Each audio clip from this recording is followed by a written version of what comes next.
vous en avez marre de lire des titres comme ça, eh bien, vous n'êtes pas les seuls. Un sondage réalisé en France l'année dernière montre qu'un tiers des Français considèrent le traitement médiatique du changement climatique catastrophiste et anxiogène. Un quart des sondés le considèrent même moralisant. Pour informer et intéresser le public au changement climatique, on peut se tourner vers le journalisme de solution. Mais concrètement, Alessia, le journalisme de solution, c'est quoi ? Le journalisme de solution, c'est se concentrer sur les personnes qui essayent de résoudre les problèmes et voir quelles leçons on peut tirer de leur réussite ou de leurs échecs. Dans les prochaines stories, on vous propose 3 conseils à mettre en œuvre pour les journalistes pour parler du changement climatique. Ne pas se focaliser que sur l'influence climatique.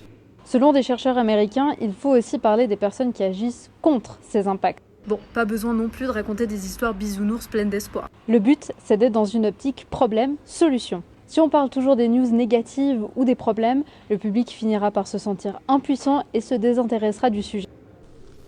Ne pas omettre le lien entre les grandes catastrophes naturelles et le changement climatique. Certains médias ont encore tendance à présenter les grandes catastrophes naturelles comme des actes de Dieu. Pour la journaliste Emily Atkin, il est impératif de tout de suite relier ces catastrophes au changement climatique pour que le public prenne pleinement conscience de la situation. Et c'est d'autant plus valable quand ces catastrophes ont lieu près de chez nous pour que le public se rende compte que ça n'arrive pas qu'ailleurs. Trouver le juste milieu entre objectivité et activisme.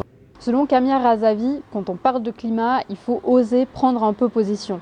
Un conflit a toujours plusieurs facettes et si on va juste voir les extrêmes, c'est pas forcément bon pour la démocratie. Par exemple, en termes de climat, si on veut absolument contrebalancer un article avec l'avis d'un climato-sceptique, on prend le risque d'avoir en face de soi quelqu'un dans le déni, voire qui véhicule des fake news. Et pour aller plus loin, on vous propose de suivre les conférences que propose le Festival de Perugia.